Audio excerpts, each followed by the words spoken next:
This week's Nightfall Strike is the Arms Dealer, which has proven to be one of the easiest Grandmaster Nightfall Strikes in Destiny. In today's video, I wanted to provide some great tips to help you get your clear of this strike, and to also farm it, since this week's weapon is the Plug 1, which has some potential of being great with Arc 3.0. If you found the video useful, be sure to drop a like, and let's get into it. As per usual with my GM guides, I want to go over loadouts, as I believe loadouts play an essential part in getting fast clears. There's two routes your team can take with loadouts this week, and many substitutes, which is great. To start out with the first recommended loadout, have players 1 and 2 run the Arbalest for anti-barrier champions and for ease when it comes to dealing with elemental shields in this GM. A Void and Solar Scout Rifle to deal with unstoppable champions and the Void and Solar shields in this GM, and a legendary rocket launcher that is hopefully solar. The two great suggestions for solar rockets to use would be the Ascendancy, which was the ritual weapon for Season of the Lost and can still be obtained via the exotic kiosk, or Hezon's Vengeance, which drops from the Vault of Glass, which just so happens to be farmable this week. From there, have your third player run a blinding grenade launcher in their primary slot, a scout rifle for unstoppable champions, and Gallahorn to provide Wolfpack rounds to your teammates. If your team does not have any good rockets, or does not have Gallahorn, then take my second suggestion for loadouts by switching all rockets for linear fusion rifles, preferably solar ones. If you don't happen to have a good solar linear fusion rifle, I'd recommend using Sleeper Simulant, which can do great against the final boss and can be gotten from the exotic kiosk in the tower. Be sure to refer to the infographics on screen to see changes to loadouts. Regarding subclasses, you can feel free to use a wide variety of subclasses in this GM, since it's a very easy one.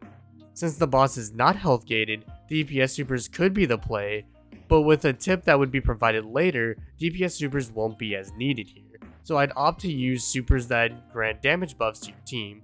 In that case, look to have one Well Warlock with Phoenix Protocol and one Bubble Titan with Helm of Saint 14. From there, have your third player be a Void Hunter with Aeon Swift to provide heavy ammo to the rest of the team. Regarding armor mods, use Armor of the Dying Star and Arc Resist mods to take reduced damage from all elemental sources. I'd also recommend running Rocket Launcher Scavenger mods to get additional ammo from heavy ammo bricks.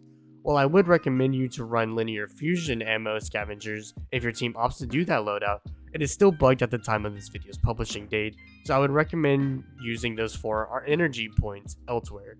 Regarding the guide itself, I'll be providing tips on each encounter rather than breaking down each encounter like I did with the Inverted Spire guide last week. If you guys enjoyed that style of the guide, let me know in the comments below. For the starting room, I'd recommend getting finishers on the champs to provide extra ammo for the next part. When you make it outside, be sure to fire rockets at the thresher that can be found in the right corner of the room. It takes 2 rockets from a solar rocket to destroy it, so it's very easy to take down. You'll get an additional unstoppable champion when most of the room is cleared out, so feel free to get a finisher on it if you need to. In the next area, you'll have 2 anti-barrier champions to deal with, so just burn them as fast as you can. Be sure to take out the thresher on your right as well so it doesn't bother you as you move forward.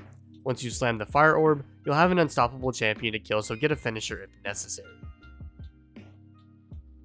Once you make it outside, hop on your Sparrow and head to the left and jump on these beams. Use these beams to jump up to this platform and jump over to the rocks on your left. When on the rocks, turn around and you'll see an anti-barrier champion outside of the ship. Have your team kill this champion, and once he's dead, go through this crack, hop on your Sparrow and head to the tank room. When you arrive at the tank room, use this room I'm in for cover from all the enemies. Having a Void Hunter tether all the enemies that will gather up at the chokehold will help clear them out easily. If you're running rockets, feel free to use a few here to clear the adds and generate orbs. Once the adds are mostly dead, focus on the tank. When you summon the second tank, take your time on the 3 unstoppable champions you'll end up getting. If you need it, you can get finishers on 1 or 2 of them, but you can bait them away from the tank area to deal with them a little easier. Once you've killed the tank and the mini boss that's near the tank, you can move on. In the room prior to the boss fight, you can hop up to this hallway on the top right for some cover and to get away from the unstoppable champion for a moment.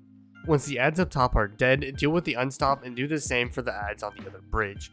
Once all the adds are dead, do not hit this lever immediately.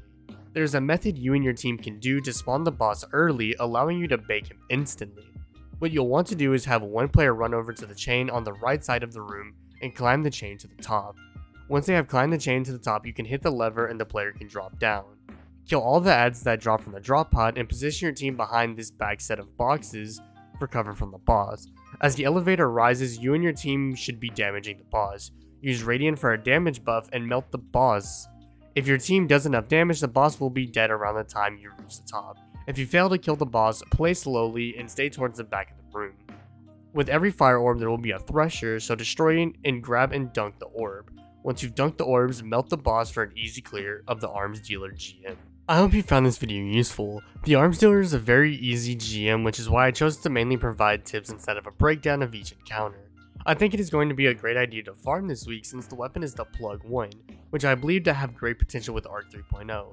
Plus, this is the last week to get this weapon, so I'd highly recommend farming it. As I usually do, I'll have a video covering the weapon out tomorrow, so be on the lookout for that. If you found today's video useful, consider dropping a like on the video and subscribing to the channel if you're new.